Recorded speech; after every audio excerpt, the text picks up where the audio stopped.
ìyẹn wa wọ́n ti fi bàbá Ìjẹ̀ṣà sílẹ̀ o bẹ́ẹ̀ ni wọ́n ti dá bàbá Ìjẹ̀ṣà sílẹ̀ lónìí ìyẹn gbajúgbajà òṣèré tíátà tí wọ́n fi sí àtìmọ́lé ní nǹkan bí ọdún 3 sẹ́yìn bẹ́ẹ̀ ni lórí ẹ̀sùn pé ó tọ́ bọ ọmọbìnrin kan lójú ara ìyẹn ọmọdé kan bẹ́ẹ̀ ni wọ́n ti padà dá sílẹ̀ lónìí. Kí ni ìdí tí wọ́n fi dá bàbá Ìjẹ̀ṣà sílẹ̀?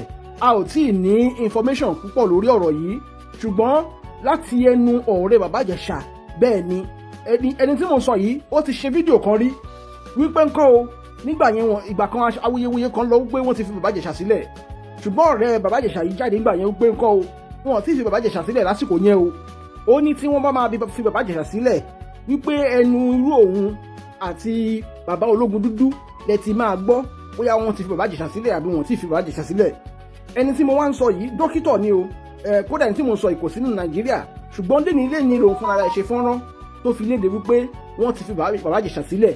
Mo wá fẹ́ kẹ́ ẹ farabalẹ̀ kẹ́ wá lọ gbóhun tí arákùnrin sọ àti pàápàá tí bàbá Ìjẹ̀ṣà kó nú ayé arákùnrin yìí ṣe ti ń ráwòrán yẹn ẹ rí póòsì yẹn èní on the 14th of November 2025 ni wọ́n fi bàbá Ìjẹ̀ṣà sílẹ̀ ẹ wá lọ gbọ́ ohun tí arákùnrin yẹn sọ.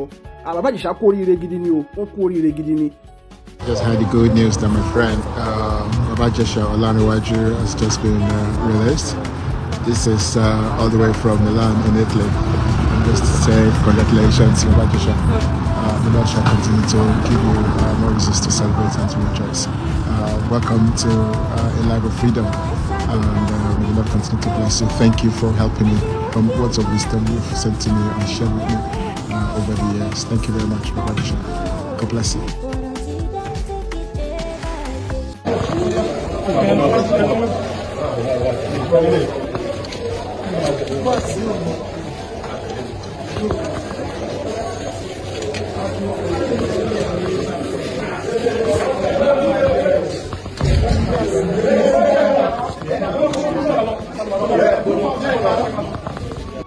Ẹ̀wò bá dánwò bá ṣẹlẹ̀ sọmọ ẹ̀dá kan àwọn ọ̀rẹ́ wọn sọ pàjé ní òdì àwọn ọ̀tá ẹ̀wọ̀n lọ́lọ́run ló mú àtàjé ní òdì àtọ̀ lọ́run àmú má fi kàn mí nílé ayé mi àkó má fi kẹ̀yìn olólùfẹ́ mi.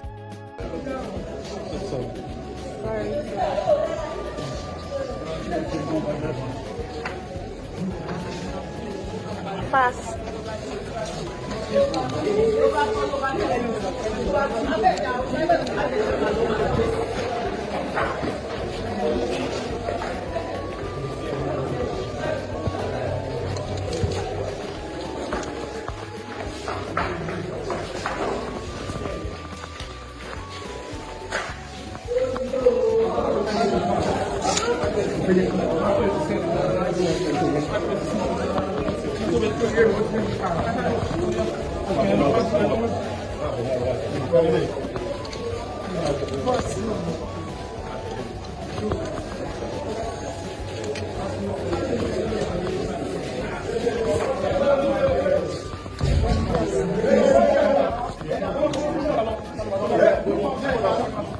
When police now said, okay, we have arrested the Baba Ijesa for you, don't worry, he will pay.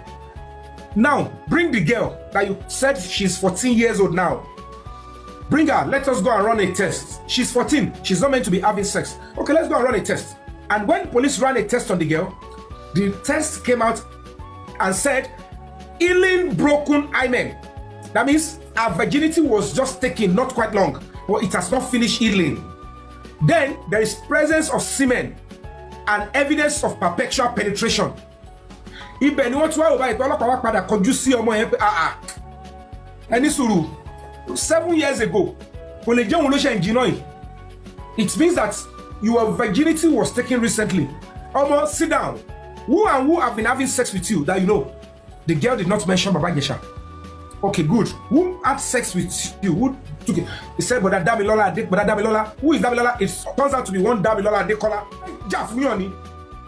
And you can't ask away Koda Kabawe. Girl, Shabai. Mo ti ṣèwádìí àwọn ọmọ ní pọ̀pọ̀ sí nǹkan kan bẹ́ẹ̀. Wọ́n àwọn tó wà ní dìkì ní ẹ̀wọ̀n mo fọlọ́ bàbúrà ẹ̀yàn tó tún wà bẹ́ẹ̀ tó tún ṣe bẹ́ẹ̀ tó gbé fúkẹ́ díẹ̀. Kò lè gbà kẹ́ gbé dá orúkọ òun sí. He will spend everything to remove his name. And never ti ẹ̀ dá orúkọ mi sí ìsínbẹ̀. ṣé ni ẹlẹ́wọ̀n ní kí n máa bẹ̀rù ìwọ tó ń wà ní nǹkan tó lè jáde pé ni mo dúró sí wọn. They only package the whole stuff to cause distraction and division and diversion. So as gbogbo yín, and they have people that can play on social media.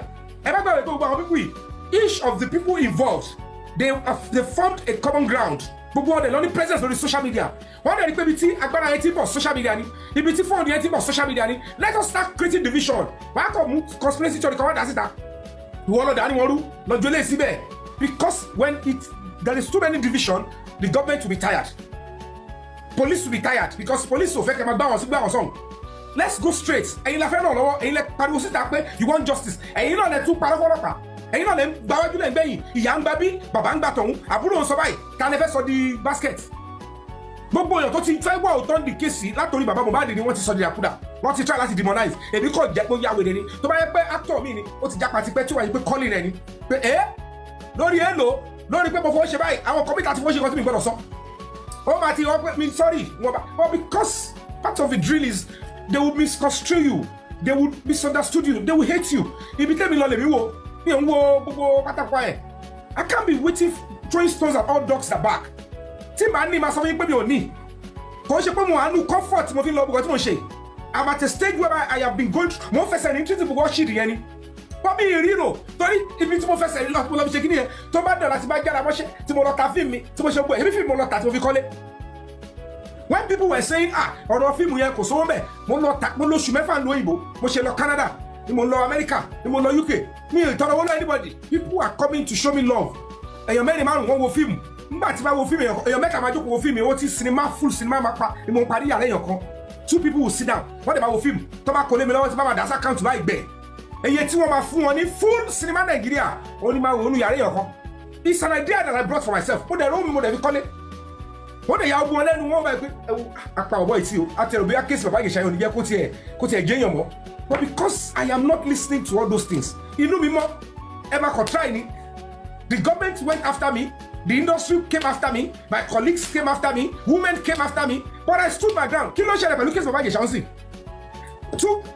About 4 charges gone now. Out of the 6 that was preferred against him, that include life imprisonment. Life imprisonment gone, everything. Don't ṣe pé bàbá Ìjẹ̀ṣà bọ́mọ sùn. Out. He is innocent now. The only thing left is the evil, the trap, the princess to set it on official fẹ́ báyìí bàbá Ìjẹ̀ṣà because he broke her heart. Gbogbo yóò ẹ̀kọ́ wo gbogbo story tí gbogbo àwọn industry mọ̀ tọ́ mọ̀ tọ́ pé kókó bẹ̀ ni pé ẹni lọ dá sọ́rọ̀ ìjà ọkọ àtìyàwó 2 weeks after their wedding ó dẹ̀ bẹ̀rẹ̀ sí kóbóra wọn kò pọ̀ sú ọkọ mọ́ ó ní ọkọ dànù pé òun ti rí ọ̀bẹ ní àbí tòun káwọn máa jọ máa rí ara wọn ó dẹ̀ wọ́n pé jẹ́ kóun package bàbá Ìjẹ̀ṣà ó yá lọ sí lounge ó yá ṣe gbọ́ ẹ̀ ó ní spiritual problem ó bá ṣe ó ti lọ ó ń gbowó lọ́wọ́ ẹ̀ eléyìí o kò lè lọ ó ti like òun then the next thing ó yá come and meet my family níbo ó dẹ̀ ti set introduction lẹ̀ instead kí ẹ náà gbẹ́ni dákẹ́ ó dẹ̀ bẹ̀rẹ̀ sí sọ̀rọ̀ sóbìnrin and then the woman came to fight in your house severally and then she like oh I will tell you that woman is powerful afobinu ẹ ó máa pẹ́ lẹ́wọ̀n he thought it was a joke. It was when he got into prison he was laughing. He said when they used to say obìnrin le ọ̀tìgbà tó ń ṣe ìwọ́bí lówó so n ti get sọ́gbà ẹ̀ ó mi dẹ̀ but even when she showed her when she set her up tó ń wo báyìí so get me nígbà yẹn àfìgbà tó ń ṣe dènú ẹ̀ so you mean it gbogbo àwọn tó ti dìde the other one is the boy man ti ọdífà ìlọ́mọ ẹ̀ you all saw it. That is who I am. That is my background. So gbogbo ìtàwọn èèyàn kan sọ pẹ̀lú it's not where I'm going. I have limited time to stay on earth. I just want to play my part. Kí ni mo bímọ lẹ́fù? Gbogbo rárá tó wà lẹ́sìn. So mi ní role tí ma play kàtí ẹ̀ dínkù so that they can continue and have little body. I just want to carry everything I suffered. Give it to my child. Why did I give birth to that child? Why am I Yomi Fabi? When somebody of my age in America and UK are contributing to make UK better, what am I doing to make Nigeria better? Do you think I don't have a thinking faculty? Do you think I don't sit down and say, what am I going to contribute? I started traveling out of Nigeria as an actor since 2005. 18 years ago, mo ti travel mi ti bẹ̀rẹ̀ sí lórúkọ. Mo ti ṣe film, mo ti produce. And I didn't spend first travel me lójú 3 weeks long. But I said I will come back because I have a role to play in this country. So why is everything money? Ẹgbọ́n industry kan sọ pé Yomi Fabi o gbogbo àjọ tó ti rò tó ti bú mi káàkiri gbogbo blog. The only this abi that tó ra jọmọ́ra wa. kò ṣe pé mi ò tí gbàwé tó fi ń pọ̀ ọ̀fọ̀ mo pọ̀ ọ̀fọ̀ mo mọ̀ fọ́ pa gbàgbọ́ ni pé kò mi ò fẹ́ kọ́ kábí mọ́ lọ́fọ̀ tó bá jẹ́ lólu rọ́bà massafam rọ́bà mi fẹ́ I just want to do my bits and go but people will go there they will be looking for come on my package wá ṣe gbọ́ ẹ̀ and so what. Boss, thank you. Àwọn ẹranko wọ̀nyí kódà wọ́n gbé your picture and your ex-wife sórí ìkíní wọn ṣáwọn yẹn náà fẹ́ wá sí bíbá ìwà máa sọ̀rọ̀ kò ní ra gbá fún yín. wọ́n gbé picture àtàrà ìta ni. Your picture and your ex-wife. And ex-wife ṣé òyìnbó àbí òyìnbó I will say máa send ẹ̀ àwọn olórí burúkú olóòṣà wọn ní lára. ẹ má send ẹ fílẹ̀ ẹ jẹ́ kó máa gbádùn ẹ lórí kíní wọn. I have two questions from the comment section. Number one says, Karimo said Wumi has Abuja backing. Somebody said that in the comment section that CY ni that is Wumi pé àwọn Abuja pé láti ọ̀dọ̀ àti Abuja ni wọ́n ti ń back ẹ̀. Then the other question is, or the other thing, the other comment ni pé what you said about Princess. Ẹni yẹn sọ pé òótọ́ ni pé neighbor òun ni ọkọ tí Princess kọ́kọ́ fẹ́ pé wedding yẹn 2 weeks ló last lóòótọ́. Mr. Yomi, I want to ask you please. I want to ask you a question. How can Baba Jesha have a life imprisonment? Does it buy someone? Abi, I don't understand. Okay. Even a rape cannot be life imprisonment. No, it is. It's capital offense. Yeah, for at least 7 years, 10 years, 15 years, probably 60 years or 70 years. Find it over and be 55. Check on your life imprisonment. Because the man say 35 more, 40. Go on over Jade. So so now when Baba Jesha was accused of that, we said you know let it destroy any. Ó ti ṣe ohun tó fẹ́ ṣe. Ó put on ní pé òun fẹ́ kí comedian ká fẹ́ ra wọn. Ó ti gbé òun débẹ̀. Ó wá já òun kulẹ̀. Òjọ́ níbo ni kò ti bẹ̀rẹ̀. Torí marriage couple ó máa ń dùn ní iṣẹ́ wa gan. Ó máa ń fún yàn ní fame quickly. Tí star méjì bá fẹ́ ra wọn.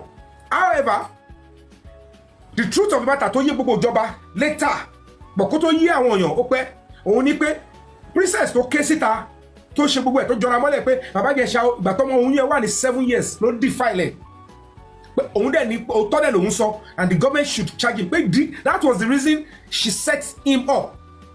It was when the police decide to do the job.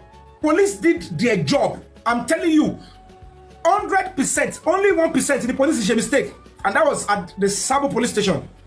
When police now said, okay, we have arrested the Baba Jesha for you. Don't worry, he will pay. Now, bring the girl that you said she's 14 years old now. Bring her, let us go and run a test. She's 14, she's not meant to be having sex. Okay, let's go and run a test. And when police ran a test on the girl, the test came out and said, healing broken hymen. That means her virginity was just taken, not quite long, but it has not finished healing. Then there is presence of semen and evidence of perpetual penetration. Ibẹ̀ ni wọ́n tún wá wò báyìí pé ọlọ́pàá wá padà kọjú sí ọmọ yẹn pé ẹni sùúrù 7 years ago kò lè jẹ́ òun ló ṣe ń jiná yìí. It means that your virginity was taken recently. Ọmọ, sit down. Who and who have been having sex with you that you know? The girl did not mention Baba Jesha. Okay, good. Who had sex with you? Who took it? He said, but that Damilola. Who is Damilola? It turns out to be one Damilola Adekola. That Damilola Adekola is Princess, like a brother to her, and living in the same house with them, a neighbor. Who else have been having sex with you? She said, the security of our house, that they used to call him Bodao Kele. Then police swung into action. And they went for the two of them. But unfortunately, the security of the house ran away. Then they apprehended Damilola Adekola. Ibi told him it's Tashi Onipe. Now, they made the whole noise everywhere out about it. And then the case started. One arrested Damilola Adekola. Kade Beresin, called the court to. One day your Damilola Adekola, on the Fumbe, on the law. On the Baba Jesha Adekola. Because I am now like, if Damilola Adekola was brought to court, today make a statement to Damilola Adekola, and it is, we have it on our file. Only, yes, girlfriend only. Girlfriend any, and you are having sex with her. He confirmed, he didn't even deny that you're having sex with her because evidence there. At the end of the day, you princess lied to the whole world that Baba Ijesa bought Omo Isun when she was 7. That was why at the first court, they removed that Baba Ijesa bought Omo Isun that is not guilty. Okay, he should be found guilty of, touching a minor and all of that. He said, no. What is there is this. Princess knew that that girl is not 14. And Damilola Adekola knows that she's an adult, but she's a young adult. At the end of the day, a football age. And Lagos State government has got right to pursue the case because 14 lekpe. And they are like, you know what? You are not meant to what? To be sexually attracted to a child or a minor. For that reason, you will go down. Where is the age? Where is the proof of the age? The law says before you can sentence anybody for sexual abuse of a minor or sexual assault of a minor, the evidence of age must be established first. Because somebody might look like an adult, but they're a minor. Somebody might have features of an adult and she's still a minor. And somebody might look like an adult, like a minor, and she's an adult. Jojo, King Bestre Manshiri, Oweju. The best thing is to get these 3 things. One of them is you need to get a birth certificate. If you don't have a birth certificate, there must be the mother to testify or any adult that was there where the child was birthed, and that they will go and verify from where the child was birthed. They will have a record. In the absence of that, the law says medical test. None of these 3 was done. And they are still saying Baba Ijesa is guilty because the girl is not up to 18. And another thing is this. Tell me there about Osonipe. I know what is going on. Every other person might pretend, oh, it's about a child abuse. We must go. I am saying you cannot use lies, deception, punishing you for your own personal anger. Now, you claim somebody is 14. You did not show the proof. The government did not say, you need to bring the proof. The noise is everywhere. Fine, you might have set the man up. But, princess, you see that the girl is 14. And you go to life imprisonment, or life imprisonment, be meji better. Or post 18, ki wa ti get your low ewon. Ni won ba shoki. Get the song for Baba Ijesa. Cause the song Baba Ijesa. And you know, you are a flirt, but flirting is a social culture. It's not a crime. But you need to be careful. Are you know what I'm saying? You set him up for flirting by using a young adult. Only go features of Agalada. And to watch when it ever 14. It is evident that you coached the girl for sexual abuse. Sitting a child down, sitting a minor down, say, I want you to have sex with this person. I want you to open your body for this person to do it. I want to record it. For whatever purpose is a criminal offense punishable with life imprisonment. And the girl confirmed in court when she was asked, my dear, they said Baba Ijesa hurt you 7 years ago when you were 7 and you are traumatized. And that when you see Baba Ijesa in TV, you always shake. It's affecting your education. Now, let's play this video. You saw Baba Ijesa now in your house. You are no longer shaking. That your mother, princess, your foster mother, said, come and close the door. And you went to close the door. See the video. And you did not go into your house angrily. You did not go and sit in another chair. Why did you go and sit beside Baba Ijesa? The girl said, I will not be in the camera. They said, not be in the camera. Were you told about the camera? He said, yes. For what? They said, want to shoot movie. Because princess, there was evidence that was submitted in court that princess used in inviting Baba Ijesa for a movie. And then when he got there, he said, it's a skit. That was what happened. And she could not get all the, I am sorry, I'm everything. She didn't get it natural. She installed a CCTV. At the end of the day, CCTV, T princess install. Extracted. How many minutes ni ọlọ́pàá ní kò sí network làwọn ò ṣe yọ CCTV? Orí mi tún tashi. Wọ́n ló kẹ́gà fi yẹn lẹ́bẹ̀. But it is in that vein. Tẹ́ bá wo video yẹn rí pé nígbà tí wọ́n dé lára àwọn video tó wà online, wọ́n na ọmọ gẹ́ yẹn gan ní scene yẹn. And I'm like, okay now, gbogbo àwọn tọ́ọ̀gì tó fi na Baba Ijesa. The man is not like, I am seeing camera on my face. The only thing, I have an affair with the mother. The girls, do whatever with me, give me face. I didn't know the face was a trap. I thought she was interested in me, and I know she's an adult. And I'm saying it to them that you are not meant to even entrap anybody. It's a criminal offense. But when you choose to even do it, if truly you are my friend, and you don't, they tell you I used to have something with a child, 7-year-old, when she was 7. If you want to know whether truly I am a pedophile, you will set me up with a child, 7-year-old, 5-year-old. If you set me up with a girl that has boobs, that is looking like a full-grown adult, somebody that is having sex already, that is no longer a right specimen. It is pure wickedness and evil. And I'm saying that you cannot use our law. You cannot use our courts to do this. It is gross human rights abuse to do this to an innocent man, because naturally he will be attracted to an adult female. Why would you, if you want to know whether truly he is always sexually attracted to a child, you would have used a child. Despite the fact that you will go to jail for using a child, even using a minor, you are still going to jail. When they never come back, will they stand on that in 2021?